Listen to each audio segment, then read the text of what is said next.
So hi Apoorv, thank you so much for joining this call. How are you? Hey Devika, I'm good. Excited to be on this podcast. For anyone who doesn't know, Apoorv is the CTO of DaoLens, and today we will be interviewing him, get to know his behind the scenes, his story. So I think Apoorv, the first question I want to ask you is, how did you get started? How did you land up here in this position? Please share with us. Okay, so there's two sides to it, right? Like one is how did I sort of get into Web3, and the other one is like how did I get in the startup ecosystem. The Web3 story goes back a long way. I think it was like 2016 or 2017, which is when I first came across the Bitcoin white paper. I went through it, did not really understand a whole lot, but like I went through it again and again, read a whole bunch of other blogs, basically did a whole bunch of research. And the most interesting aspect of blockchains, like there was no Web3 back then, but it was just blockchains. But the most interesting aspect of blockchains was having this permissionless account creation thing, right? So essentially, what permissionless over here means is whenever you want to set up an account, let's say a Gmail account or like Facebook account, anything like that, right? You go up to their website, you type in your username and your password, it gets saved into their database, and now you have your account, right? Or more appropriately, they have your account, right? In blockchains, when it comes to your account, you don't really need anyone's permission, or you don't really need to contact anyone. You don't, for that matter, even need to be online, right? Like to create a wallet, let's say on Bitcoin, all you do is you create a private key, which is usually like a long as randomly generated number, and then you do some calculations on it, and now you have a public key. The public key is what you can share with other people so that they can send you money, and your private key is what you can use to send others money from your account, right? Like now this just did not involve any other organization. You just created your account pretty much by yourself, and that is what really made me curious about this whole tech. Of course, after that, there have been so many developments. I wasn't really actively involved in Web3 like ever since then. I was just keeping up with like some of the key updates around like what's happening with NFTs, what's happening in DeFi, what's happening with DAOs. Like DAOs themselves were a very different thing back in like 2018, but over time, I just kept up with like some of the key updates, and over time when me and Vikram, we were thinking about, hey, let's start a company, let's solve a problem, let's build something. This was definitely one of our go-to areas. We're like, hey, there's so many problems that need to be solved, and there's so much potential when it comes to this tech. Why not utilize our time and our skill sets to make this better, right? As far as startups are concerned, I think a key turning point was for me of getting into startups was when I joined this startup called Observe AI. Right now, Observe AI, I joined them very early on. I think it was barely like 10 folks at the time. They've recently raised their Series C, so they're like doing pretty well. But over the two and a half years I spent with Observe, I kind of got this perspective or a sort of unique perspective into what it really takes to scale a startup from like 0 to 1 or like 1 to 10, that sort of thing. More importantly, I was curious about startups. Like everybody is curious to a little extent about like starting their own business or something like that, but those two and a half years really gave me the conviction to actually just quit everything and like attempt something on my own. When I quit Observe, I did not really have a business idea or anything like that. Like the only thing I was sure about was like, hey, I'm gonna build something on my own. Like even if I fail, I'm just gonna attempt another thing, and if I fail again, I'm gonna attempt another thing. And within like I don't know, 5-6 tries, I should be able to spin something up that actually works. And that was pretty much my entire thought process when it came to sort of quitting the job and like going ahead and attempting certain things. Before DaoLens, I actually attempted a couple other ventures. They were mildly successful, and they were essentially like stepping stones for me to gain some skill sets and like to get to a point where I was like confident enough to start something like this. Eventually, me and Vikram paired up, and we settled in on DAOs inside Web3 as a whole. So we looked at like a lot of verticals inside Web3. We were like, hey, can we build something in NFTs? Can we build something in developer tooling? Can we build something in like core protocols? Can we build something in DAOs, right? Things like that. We did a very critical analysis around like, hey, what is the space that we are best suited to, right? And DAOs is something that, one, we both resonated a lot with, and secondly, we saw the potential of like utilizing whatever we had learned over our careers into building something that actually helps this space mature and grow, right? So that is sort of how I ended up inside a DAO or a Web3 startup as of today. But yeah. That's amazing. So when did you discover the Bitcoin white paper thing? What year was that? This was back in like 3rd or 4th year of my college. So at the time, I think the craze was more around machine learning than blockchain. So there were like 2 waves of tech coming in, one from the blockchain side of things and one from the machine learning side of things. Somebody just told me about, hey, there's this thing called Bitcoin. It's pretty cool. It's supposed to be revolutionary. So I was extremely curious, obviously. So I just went through their white paper. Then I went through like a whole bunch of like other materials. Whenever I come across something like this, my intuition is to actually try and re-implement a simpler version of it myself, because I feel if I can do that, then I truly understand what this new piece of tech is. And I pretty much did the same thing with blockchains. I sort of went through a whole lot of like stuff around like encryption, around like decentralization, things like that. I coded up a simple version of blockchain, and that is sort of how I started realizing what this tech could really do, the kind of problems it could solve. There were a whole bunch of people who were at the time of the opinion that like blockchains can solve pretty much like every single thing, right? Like there's traffic outside my home, blockchains will solve this, right? That sort of thing. The same was also true for machine learning, to be honest, like at the time. But basically, if you go through this tech, you try and understand what it's actually doing.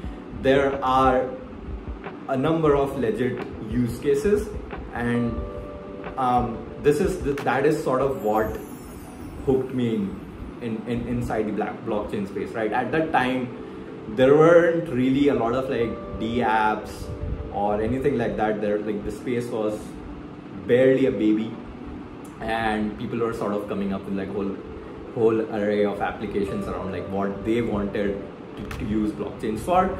But basically, I was more interested in like the core piece of tech. Like, okay, you have blockchains. This is how you can have like decentralized architectures. This is how you can like permissionlessly make users do things, right? Like that is not being owned by any one organization. It's just being distributed around like thousands of nodes across the world, and it doesn't go down and things like that.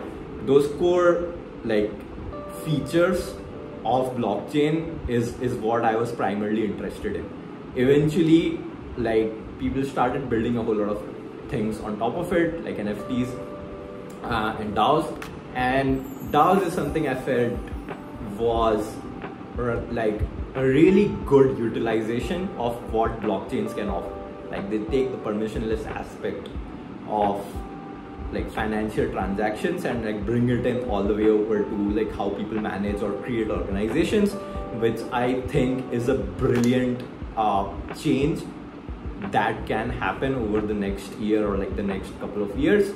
And it can drastically change how people actually work, right? Like it could, and for the better, right? Like it could change how people view their jobs, how people take ownership of their work, how people are compensated, everything around that, and it could make it better. Of course, I'm saying it could make it better because we are not there yet, right? There's a whole bunch of friction involved in this sort of an adoption or this sort of growth, and that is sort of why we jumped into this space, right? We saw, hey, we thought, you know what, there's a whole bunch of problems over here, and if we solve like at least some of them, then this could really bring about like good change.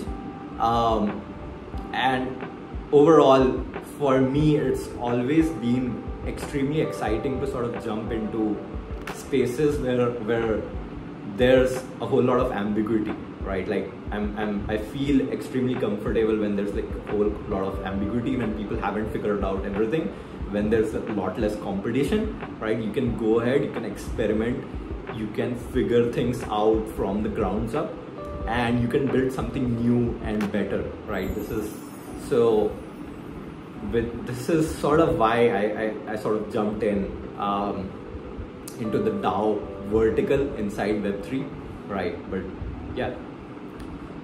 Thanks so much for answering that. There's so many like amazing things you said. I feel like there's so many people who are in this space who haven't still quite understood what crypto is, what blockchains are, what NFTs are. They just dived into it, experiencing the hype, seeing the money. But how you said, you would experiment with things and try and create a simpler version of it, until that's when you felt like you truly understood something. I think that is phenomenal, and that is so, so important. And I feel like that's when you don't get scared when seeing the market's ups and downs, right?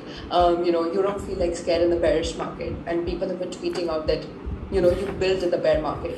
So tell me, how do you feel about people's kind of negative connotations since 2022, seeing the bear market, seeing not too much money in this space, seeing DAOs failing? Like, how is it that you see it? What is it that you'd like to say to them? So here's the thing, like out of everyone who's involved in crypto or Web3 in some way, I personally feel a lot of them got involved in it because of some potential of like making money quickly, right?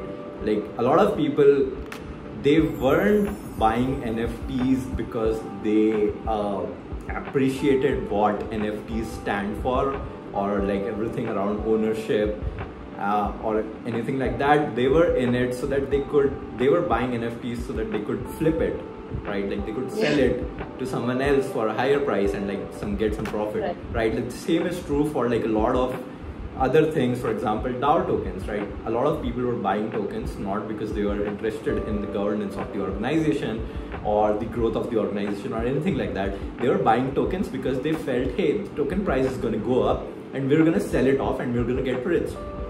I appreciate the desire to get rich, but unfortunately it leads to a lot of negative emotion when the market starts going down, right? Like a lot of, I completely agree that there is a lot of like scams or Ponzi's or like a whole lot of like bad elements out there in crypto ecosystem in general, and the reason those elements are there is because of this sort of hyper financialization of like everything.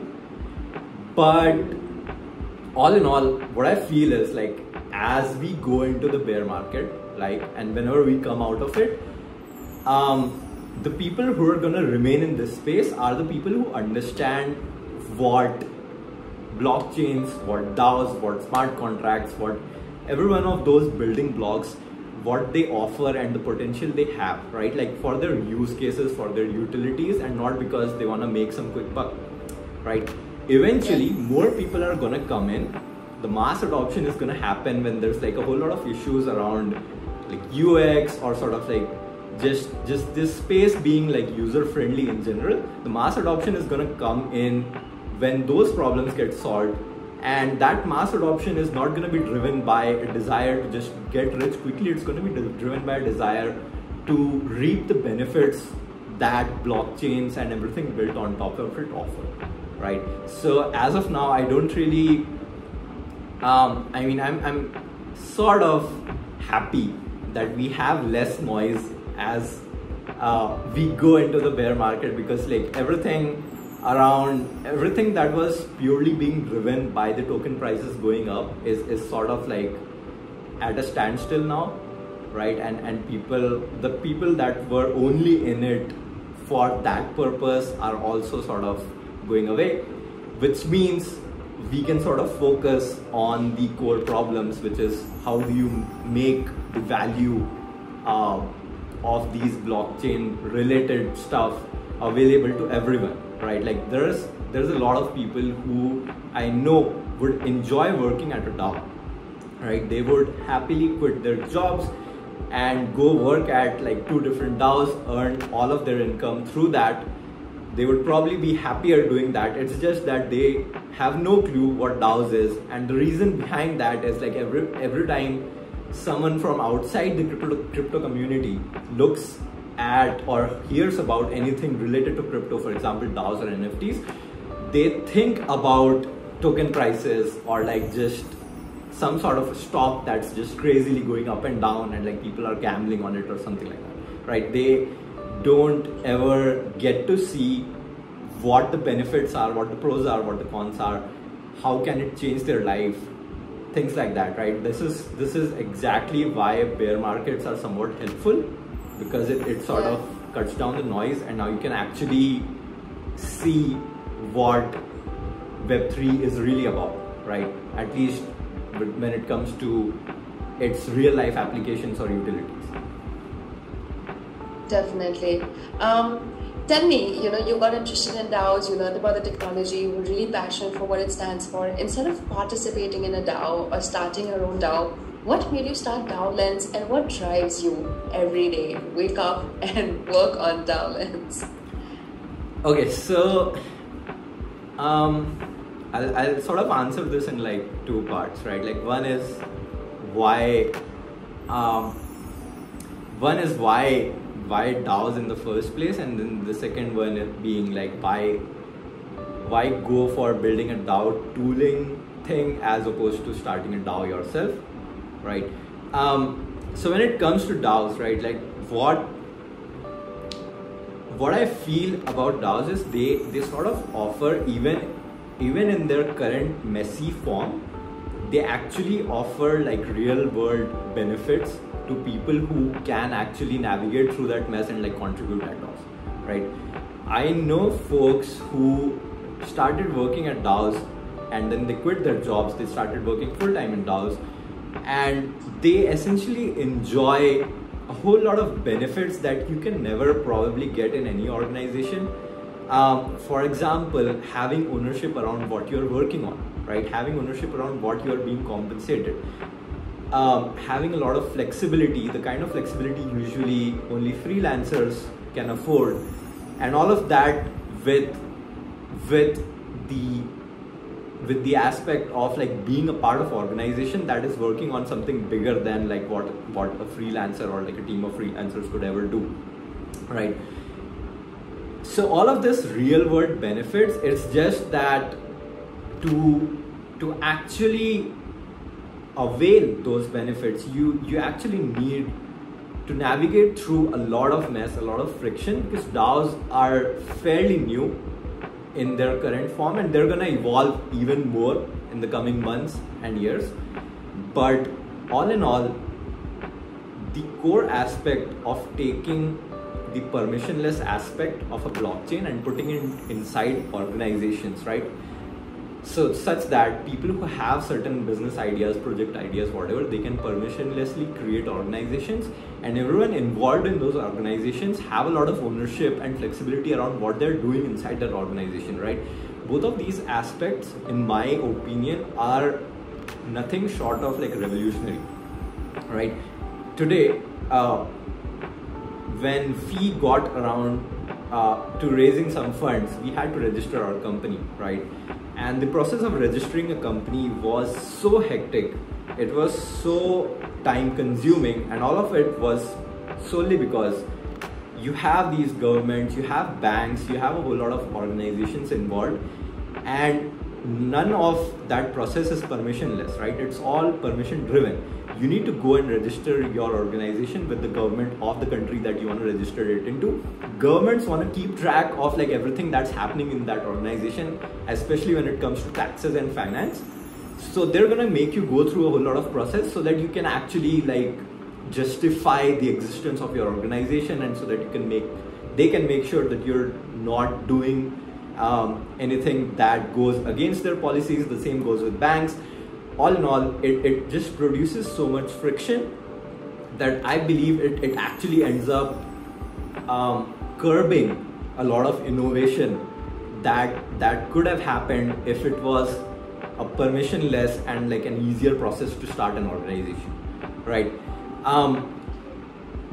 DAOs even today bring that value to the table, and if we can solve for all of the friction, all of the mess, and all of the tiny little nuances within how do you actually operate DAOs, like what's the best way to actually do governance, what's a good mechanism for compensation, things like that. If you can do that, I'm pretty confident that most founders in like the coming months or years, when they think about their projects, they're going to think about positioning it as a DAO as opposed to just registering a company, right? Now when it comes to us, we were debating this for quite a few weeks around like whether we want to start this as a DAO or whether we want to actually register our company, right? Starting this as a DAO presented us with like a bunch of problems which were sort of diluting our efforts of actually making this space better.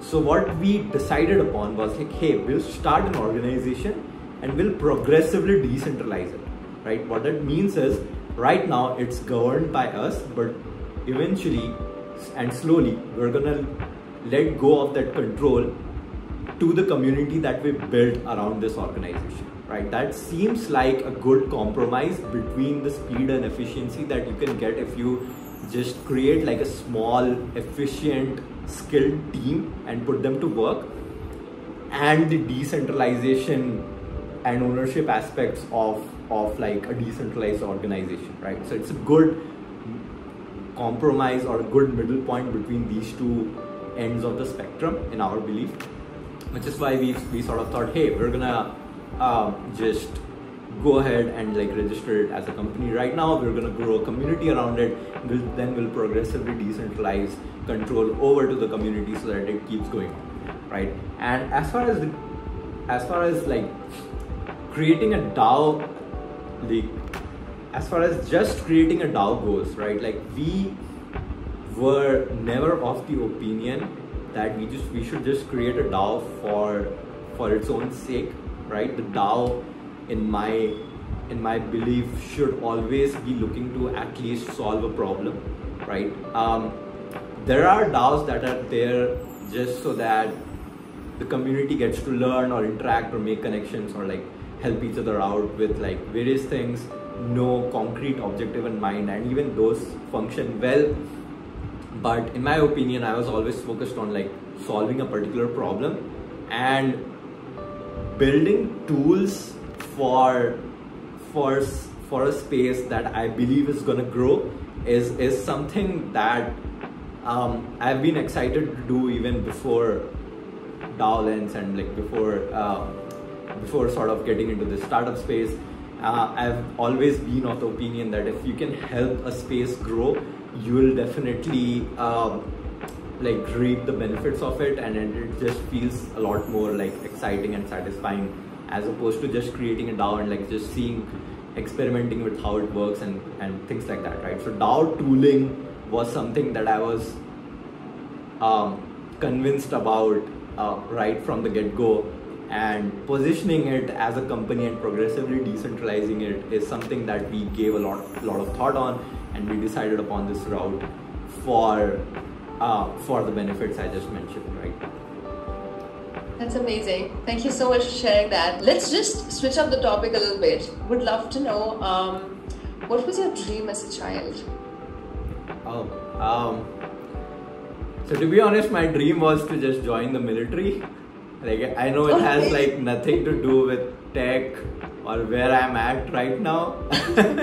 Yeah, but so one of my uncles is, or he is retired now, but he was in the military, and I sort of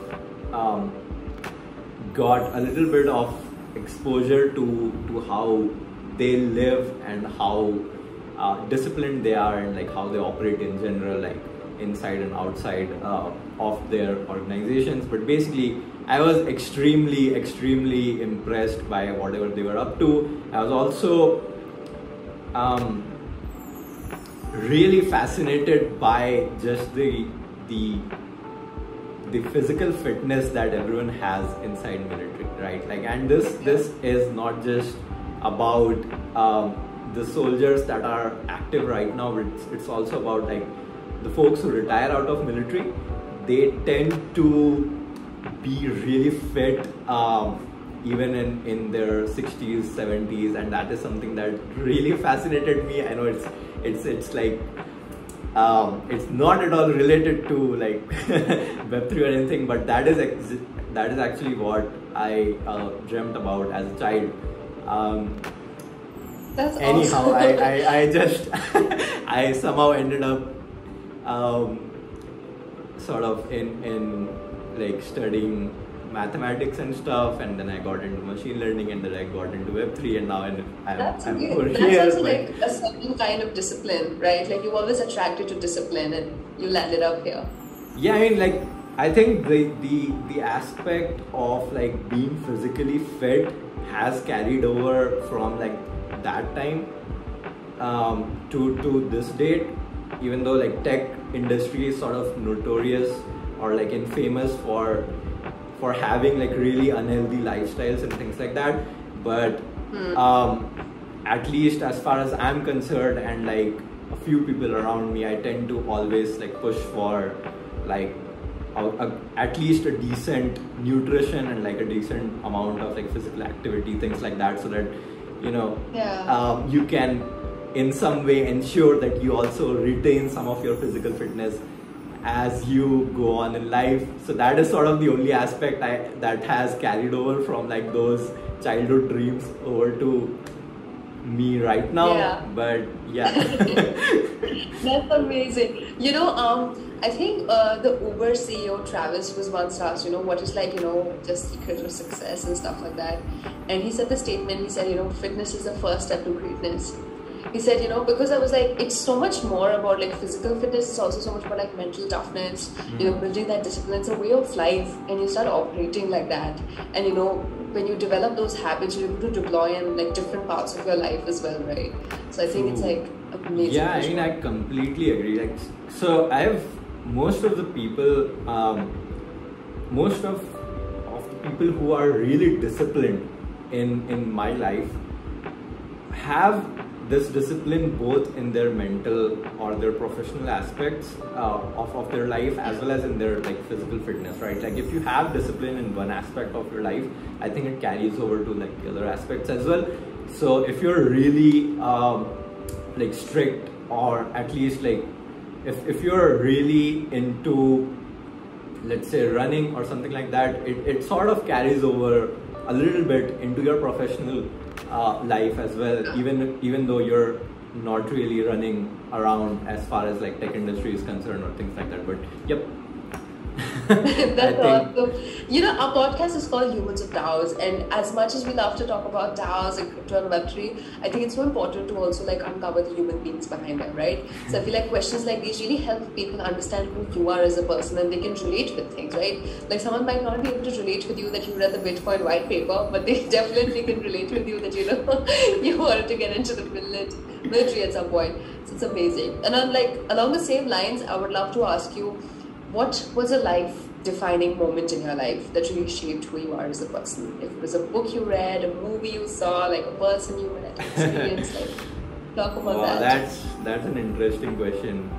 Although, so it's kind of difficult for me to pinpoint like one particular moment. I think like most people, the way their life changes, it happens like gradually over like a whole bunch of situations. But like if I had to narrow it down, I think it would be when I was in like a hostel in a small town in Norway called Tromsø, right? So so I was there just sort of doing this solo backpacking thing, and I got to meet like a whole bunch of people from very different backgrounds, like and most of them, like some of them are European, some of them are American, some of them were Australian, but essentially all of them had extremely different life experience. Like all of us were roughly the same age, right? But all of us had very different life experiences and like perspectives to like what makes them happy, what makes them sad, what they think about their family, what they think about their relationships, what they think about their careers, professions, etc. Like the sheer variety that I experienced while talking to all of these people made me realize that everyone I had been talking to before that, right? Like, so everyone in my friend circle, everyone in my university, everyone in my school, right? Like everyone in the company that I was working in, we sort of like, of course there was a bunch of like a little bit of variation amongst our lives, but our lives were all pretty similar to each other, right? Yeah. Now, what it made me sort of really curious about was, hey, how can I experience more of this, right? Like how can I experience more different perspectives at life, like how people live, different professions, different locations, like different lifestyles, everything around that. Like how can I experience more of this? Because I feel it's really worth pretty much like anyone's time to just try and explore like what all is out there. Because most of the time, if you look at your friend circle or if you look at the people that you hang out with, you tend to sort of go around with people who have a lot of similarities with you in general, right? Now that's not a bad thing, but what ends up happening is you do end up inside a bubble of sorts, right? You never get to know what happens outside of that bubble, or you rarely get to know what happens outside of that bubble.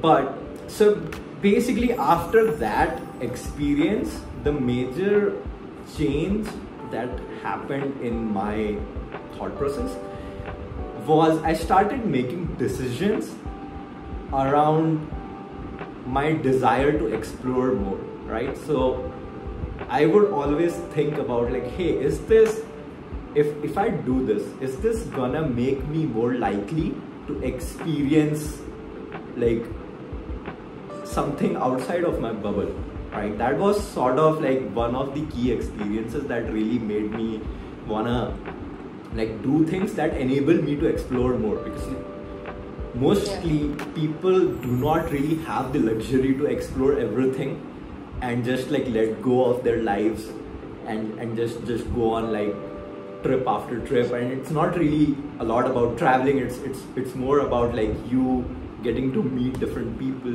It's more about you having the luxury to explore something outside of your industry, something outside of your hobbies, something that you probably would never jump into otherwise, right? So I think that experience really made me made me make a whole bunch of decisions that actually led me over to where I am today. But yeah. That's super exciting to hear. How old were you when you took that trip? I think I was 24. I remember correctly. Yeah, 24 going 25, somewhere around that. That's amazing. That's super amazing to hear. Can't imagine what it would like to be, to be in like such a foreign country with all sorts of different people. Like you must have been really uncomfortable and really, really expanded your horizon, and like you were forced to do that. So I'm usually not the kind of person who, so I'm not an introvert exactly, but I'm not too much of an extrovert as well, right? If I was traveling in a group, I'm pretty sure I would never have interacted with so many people, but I was traveling alone, and to be honest, that was partly intentional. Like I wanted to force myself into like those kinds of situations, but I'm extremely happy that I did that, because it led to so many conversations that helped me realize that hey, there's so many different perspectives out there, and I should definitely try and experience like however much I can, right? I of course won't be able to experience like everything that happens around the entire world, but let me at least try and like experience more than what I usually would have. Yeah, that's super exciting. Very brave of you to do that. On that line, I would like to ask you, what would you say is your end goal or your ambition? It could be related to DaoLens, or it could even just be, like in your personal life. So, so end goal is like heavily tied back to what I was just speaking about, right? Like I want to get in a spot where I can freely explore like different professions, different like lifestyles, different locations, like different food, particularly without really bothering about like the consequences, right? Like most of the time, if you go about doing all of this like explorations, like people tend to have like a whole bunch of hesitations around, hey, there's an opportunity cost associated with this, right? Like if I do this, I'm going to lose out on something else, because I could have spent my time doing like something maybe a little more optimized towards like wealth creation, or like my job, or like my family, or something like that. I want to get into a spot where it's easy for me to explore more, and part of it boils down to like wealth generation, but part of it also boils down to like being in a good spot when it comes to your personal relationships, your family, your friends, like where you are at, and making sure that it's compatible with all of the exploration that you want to do, right? Now it's a tricky thing to navigate into, but like DaoLens is like one step into that, and there's like a whole bunch of like tiny little changes I'm making in my life so that I can like in let's say the next decade, I can be in a spot where all I do is just explore, or pretty much 90% of my time is being spent in such explorations, as opposed to like something out of necessity, right? Because explorations is definitely, it doesn't come under something that's necessary. You can probably like, everyone can live their life without exploring a whole lot, but in order for you to have the luxury of experiencing a lot more and trying out different little things, you need to get yourself in a spot where all of this doesn't affect like other major aspects of your life, which is what is my end goal. Like it's yeah, so that's primarily it. Some of it is coming from like, let's say if I were being given like all the time in the world, it's not as if I would spend all of it traveling. I'm also extremely curious about like tech and things like that. I would spend definitely some of my time like venturing out into some projects that I like, or things like that. But all in all, in order for you to have the flexibility of like venturing into so many different things, you have to build up a certain system first, and like certain other things in life, which is exactly what I'm working towards. Yeah, thank you so much for sharing that. And I'd like to ask you, hopping back into DAOs, is that How do you see the DAO ecosystem today? How are DAOs operating today? One of the things you mentioned, like a lot of people are just creating DAOs for the heck of it, not solving a real problem. Versus there are people who are solving a real problem, but just still like not that consumer centric. Have they created a DAO? They're trying to do things, but things just seem a little bit, you know, like you said, in ambiguity. So how do you see it today?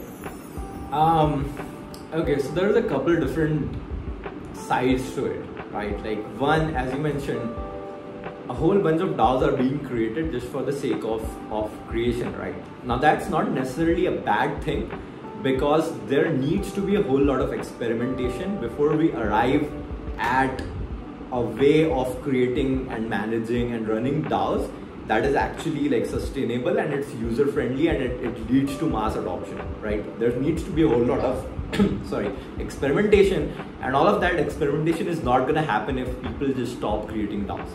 Right. At the same time, a lot of these DAOs end up just becoming inactive, or there ends up being like a whole lot of misalignment between the members and the organization as a whole, right?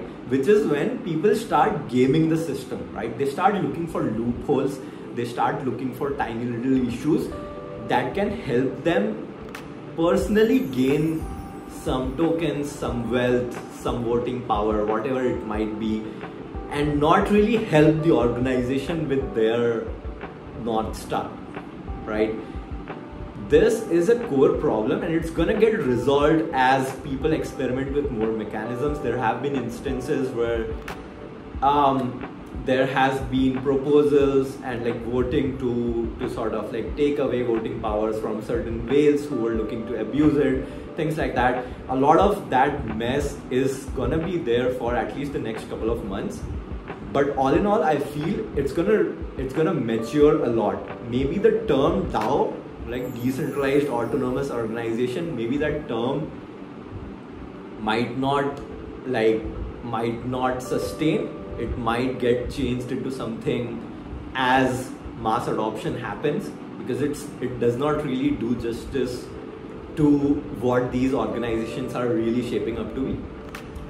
But as and when that happens, the core idea behind creating an organization permissionlessly, having ownership around your work, making decisions collectively, having a community actually drive a certain business, that is gonna happen like sooner or later. And essentially like tools like our DaoLens will probably help speed up that sort of progress and like make it happen sooner.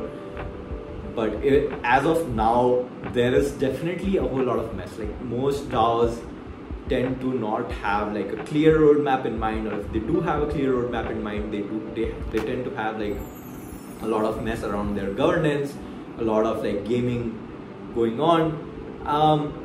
But it's totally expected, and I truly believe it's completely fine for us to have all of that mess right now, because this is how new things happen, right? Like people are trying to rethink how organizations work, like from the scratch. There are people who are thinking from the first principles. They are questioning every little thing that has happened so far. Why do we need this decision-making process? Why do we need tokens? Why do we need NFTs? Like every little thing inside DAOs, their operations, their memberships, people are rethinking all of it from scratch, and that is what leads to beautiful things, right? Like over the span of like a couple of years, we should be seeing really brilliant businesses being run in a completely decentralized manner by the communities that support those businesses, right? And that's a beautiful thing for it to happen, and I hope we can enable all of that, right? Yeah, that is super exciting to think about, and I think it's amazing that you guys have this foresight to be able to build a tool like this, which makes mass adoption much quicker and much more seamless. So thanks for doing what you're doing. And I remember you were sharing me a very exciting story about how you guys got to the $5 million fundraising for DaoLens, how you pitched to investors and all of that. So I would love for you to kind of just like touch upon that story for like other entrepreneurs in this space.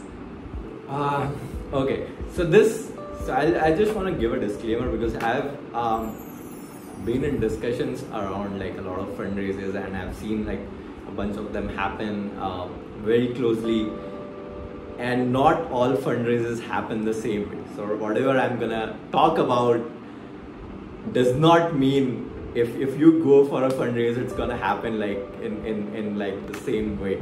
Fundraisers differ vastly depending on the industry, depending on your vision, depending on the investors themselves, depending on the market as well, right? But in our case, essentially, when we started thinking about DaoLens, it wasn't really the exact same idea as it is right now. It was slightly different, and it was a little bit more focused around how do we get people to discover DAOs, right? So we were thinking around the problem statement that we have a lot of DAOs, right? Most people outside of crypto community can never find those DAOs, and even if they do find those DAOs, they're not gonna understand at all what the organization is all about. And part of this was because if you go to their websites, you would find vague statements like, hey, we are building scalability as a public utility or something like that. Nobody's gonna make sense of that. So what does that mean? So that is not something I just came up with. I've read pretty much like those exact same words in like some website, I don't remember which. But a lot of Web3 projects, like if you go browse their websites, you'll find that it's somewhat confusing, to say the least, right? Especially if you have no idea about crypto. Like if you're not being active on like crypto Twitter, and if you're not following like every single news or like bit of information that's happening out there. But there are so many talented people who could probably work in these DAOs, right? The organizations also need these talented people to actually help them grow their projects, their businesses, and so on. How do we bridge this gap, right? So we were thinking along the lines of let's make this easier, right? Let's make it easier for people to discover DAOs, for DAOs to discover people, things like that. But that is not where we stopped, right? Like when we started thinking about this, we thought about it on like a macro or like a long-term scale, right? We were thinking about what's gonna happen once we help people discover DAOs, right? Like how are they gonna get started in DAOs, right? So therein comes the problem of onboarding, right? Like there's no HR inside DAOs, there's not even like managers inside DAOs. So who introduces you to everyone? Who helps you get started with your very first project? Things like that. So that is the entire onboarding vertical, right? After that, there's an entire huge vertical of how do DAOs really operate? What do they really need to operate? How do we make it user friendly? Right, like everything around. If you're working in 5 DAOs, like how do you even keep up with like what you need to do or what you can get into, right? Like what are the projects that are happening? How can I like make the most of it? Things like that. So there's this entire operations side of it, right? And then there's like another even more long-term vision around once DAOs start becoming mainstream. Like who writes the playbooks, right? Like what's the ideal way to create a DAO? What's the ideal way for an organization that is not a DAO to become a DAO or transition into a DAO, right? Who's gonna write those things? And we went in deep discussions around every single one of these aspects, and all of those discussions resulted in our pitch, right? Like, and we went to investors, we started pitching around the entire vision, right? Like how we were gonna change not just like the discovery problem, like how we were gonna solve not just the discovery problem or the onboarding problem, but how we were gonna actually completely change the way a lot of people work right now, right? And that's a long-term vision. it's also a very ambiguous vision. But the investors that we were talking to were pretty excited about all of that. They were interested in making large bets around how an entire industry can change, and which is why we sort of like we did not really go into extreme like mathematical discussions around like what the valuation is going to be, or how much funds are you raising, what are you going to do with it. We did have some discussions, but not to the extent that you usually would see in Shark Tank, for example, right?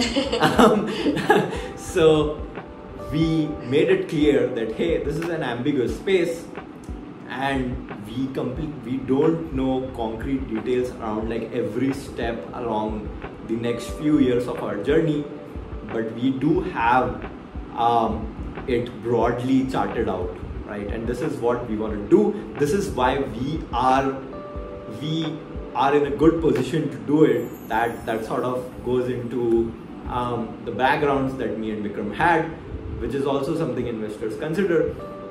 And that is pretty much it. We basically started, we pitched to one VC firm, and it turns out investors are so well connected amongst themselves that word spread around extremely quickly. So we started getting a lot of inbounds as well, started pitching pretty much continuously. I think for a period of about 2 weeks we were pitching day and night.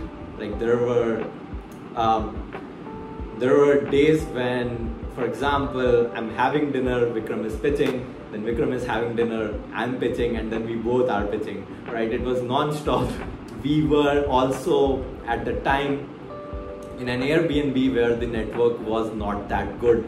So some of the times our mid-call, our network would just fail and we would just drop off, and then we would run outside our Airbnb with our phones in our hand, trying to connect back in and like make sure that like we don't seem too unprofessional. All of that was sort of like nerve-wracking at that time, but like fortunately it all ended in a good way, and we ended up raising funds, and which leaves us in a good spot to experiment and execute on our vision right now. Yeah, that's amazing. There are 3 questions I think I'll end with, and those are all advices that I would like to ask for different sectors of people. Just piggybacking off this conversation, what would be your advice for someone looking to fundraise in not just the tech space but in the startup space? Like, because you've been through that process yourself, what is one piece of advice you'd like to give? Okay, so the key thing I would say is focus on pitching a problem and a solution that is long term, and it's something that really makes a lot of impact. Right now, there are a whole lot of different kinds of investors out there. Right, like some of them are sort of okay with smaller problem spaces and like smaller little niche solutions as well. There's also like another vertical or a route of just not raising funds and going bootstrapped as well. But in my opinion, I would suggest going after like a long-term and a grand vision, right? Like don't just think about what you're gonna do in like the next 1 year. Think about what change can you bring in the next 5 years, or maybe even in the next decade, if you had the capital at your disposal, right? Which is where investors come in. And in my opinion, if you have a reasonable path to the impact that you're looking to make over the next couple of years, and the impact is huge, a lot of investors are going to be interested, because they tend to like projects where it can grow really, really huge, right? So that is something you should probably keep in mind. It's also not necessary, right? Like there are a lot of companies who have raised money, good money at good valuations, even within niche problem spaces. But based off of our experience, we always had like a long-term vision in mind, and I think that helped us a lot. So I think that would be my piece of advice. Definitely. What would be your advice for the young people, or an advice you would give to your own younger self, who's confused, they don't know what career to pursue, what path to pursue, but they're just full of like hunger and passion and fire? Like, what is something you'd like to say to them? This is a heavy question. Okay, so I sort of like, I'm gonna make an analogy with like some video games. I hope it's like to some extent relatable to even people who don't play that much video games. But my point is, like, if you look at games where you have a lot of like options, right? Like it's not like Mario where you can only go in one direction. You sort of like GTA where you can do pretty much anything you want, right? Now there are two kinds of players, right? One is where they optimize for every little thing, right? They want to have like they want their character inside the video game to have like the maximum like damage and like maximum strength, or like maximum attributes in general. Like they want to max out everything, they want to optimize everything that they can do inside that video game, so that they can be pretty much like one of the best people inside that video game, right? There are also casual players who tend to not optimize for everything. They're like, hey, we're just gonna do whatever feels like fun, right? Yeah. Now tying that back to like real life, I feel a lot of us tend to over optimize like our decisions, whether it comes to like our careers or our personal lives or whatever. You want to sort of maximize everything, right? You want to be at the very top as soon as possible, right? Like you want to be like a millionaire at 25. You want to have like everything as fast as possible. And I sort of feel that it doesn't really do that much as far as your personal happiness is concerned, right? You could probably be a lot more lenient in your decisions, explore a lot more different things, and of course that's to a lot of people it's not gonna feel like a productive thing to do, right? But I don't think productivity matters that much when you sort of look at it on a grander scheme of things. I feel you should sort of be lenient when it comes to these tiny little optimizations in your life, and you should actually explore more, try out different things to find out what you're really good at, what you really enjoy doing, and then actually make decisions around what you want to do for at least like the majority of your life or something like that, right? Yeah. Thank you for sharing that. And the last question I'd like to ask you is, what is one piece of advice you would give to someone who wants to learn more about DAOs? Okay, so I would say first off, like if you're really new to crypto, right? Like if you're really new to crypto and blockchain in general, like crypto as a term is like, it has become so vague.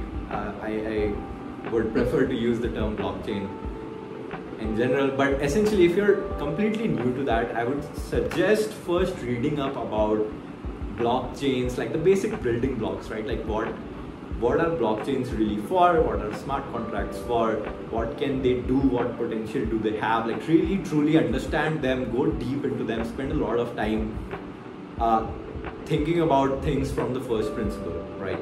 So that you have an idea about like what it was all meant to be before all the token prices came in, right? And then I would suggest just go hop in into the community call of like any DAO, or like a whole bunch of DAOs that you like, right? Introduce them yourself, get to see the problems that they are having within their organizations, and like try to help in whatever way you can, right?